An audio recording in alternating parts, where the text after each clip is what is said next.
All right, now the 100% more tripod. So we're going to try to put that natural comb that they built into this empty frame. Then I'll take this baling twine, natural fiber, and we'll wrap it to hold it in there.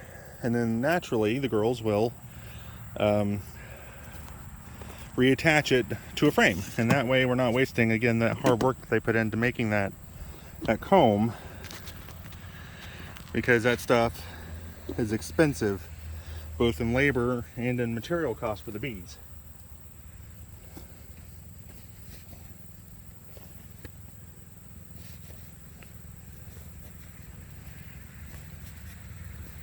Now, I don't have this top chamber separate from the rest of the hive with a queen excluder, which is just a metal screen that keeps the queen from going in between the different levels.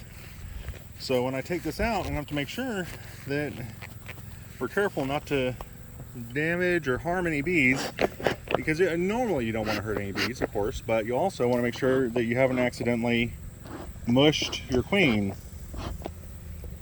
or accidentally dropped her out of the colony somehow. So I'm going to smoke again,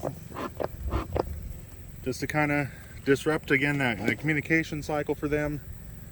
Try to keep it so that they're calm and out of the way. This is going to be a tough extraction of this built comb. So there's a lot of it. Look at all that. Look at those beautiful bees working hard. And this is drone comb, I think. So the size of it. So they're raising drones right now still. And I see some larvae.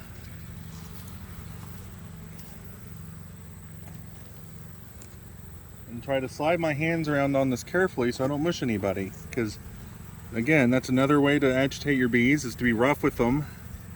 And they come to associate you, the keeper, with danger. So I'm pouring out, see, it's such a trial. So of course it's natural comb, so it's not being held up by anything but the wax itself. So we're gonna come down here and try to put it into a frame for them. And just scrape it off with this tool here.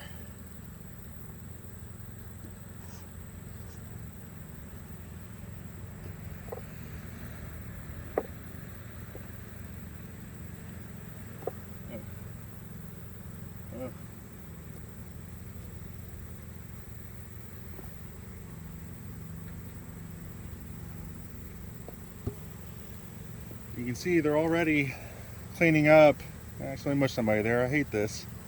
It's part of it, and there's just so many bees, you can't avoid all of them. They're already cleaning up this loose honey and nectar that I broke out of the cells. Now, if it doesn't seem to be a dearth right now, because they seem to be storing a pretty good amount of honey. But if you're not careful, you have to be in this type of thing pretty quick, because competing hives will come and try to steal this, and you'll start off what's called a robbing frenzy. So I'm going to need to work quickly here to get this all set back together the way it's supposed to be.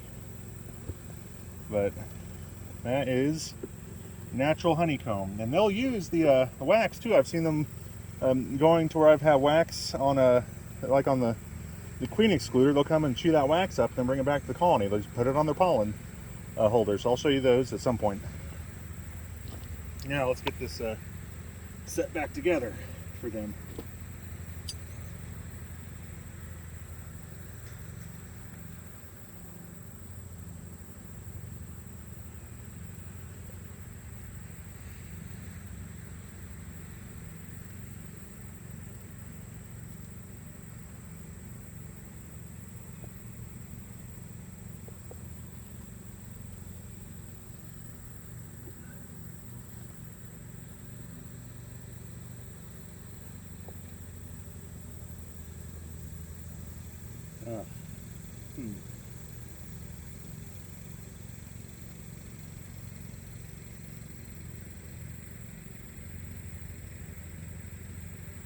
This is not great, I'll tell you that.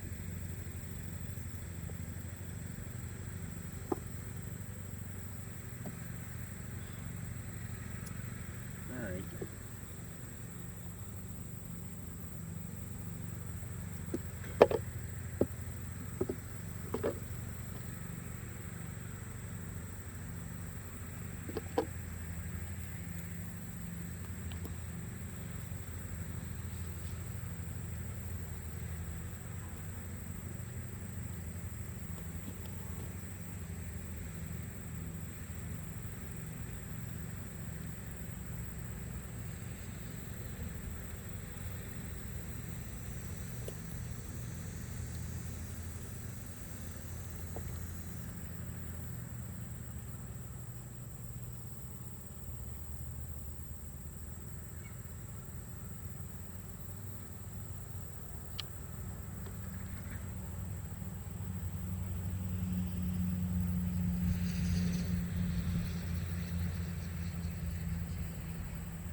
I'm actually going to take off my gloves.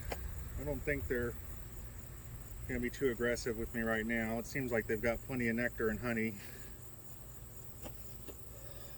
And I need my hands to be nimble.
Please don't sting me.